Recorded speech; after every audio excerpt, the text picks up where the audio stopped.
ಸ್ನೇಹಿತರೆ ಎಲ್ಲರಿಗೂ ನಮಸ್ತೆ. ಇವತ್ತು ನಾವೆಲ್ಲ ಸೇರಿರೋ ಉದ್ದೇಶವೇನೆಂದರೆ, ಇದೇ ಆಗಸ್ಟ್ 5ನೇ ತಾರೀಕು ನಮ್ಮ ಮಂಜಣ್ಣನವರ ಹುಟ್ಟುಹಬ್ಬ. ಅವರ ಹುಟ್ಟುಹಬ್ಬದ ಪ್ರಯುಕ್ತವಾಗಿ ಇವತ್ತು ನಾವು 2 ಜೀವಗಳಿಗೆ ಆಶ್ರಯವನ್ನು ಕೊಡೋಣ ಎಂದು ಹೋಗ್ತಾಯಿದ್ದೀವಿ ಸ್ನೇಹಿತರೆ. ಇವರು ಏನಪ್ಪ ಅಂದರೆ ತುಂಬ ದಿನದಿಂದ ರೋಡಲ್ಲಿ ಇರ್ತಾರಂತೆ ಸ್ನೇಹಿತರೆ. ಇವರು ಅಜ್ಜಿ ತಾತ ಸ್ನೇಹಿತರೆ, ಅಂದರೆ ಹಸ್ಬೆಂಡ್ ವೈಫು ಅಜ್ಜಿ ತಾತ ತುಂಬ ದಿನದಿಂದ ರೋಡಲ್ಲಿ ಇರ್ತಾರೆ. ಊಟ ನೀರು ಎಲ್ಲ ತಿಂದಿದ್ದಾರೋ ಇಲ್ವೋ ಗೊತ್ತಿಲ್ಲ ಸ್ನೇಹಿತರೆ. ಅಂದರೆ ಅಜ್ಜಿ ತಾತನಿಗೆ ಇಬ್ಬರಿಗೂ ಹಾಸ್ಪಿಟಲ್ ಎಮರ್ಜೆನ್ಸಿ ಇರುತ್ತೆ.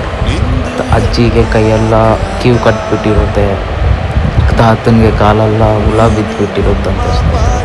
ಇವತ್ತು ಅವರಿಬ್ಬರಿಗೆ ಏನು ಆಶ್ರಯ ಅವಶ್ಯಕತೆ ಇದೆಯೋ ಅದೆಲ್ಲ ಮಾಡಬೇಕಂತ ಹೋಗ್ತಾ ಇದ್ದೀವಿ ಸ್ನೇಹಿತರೆ.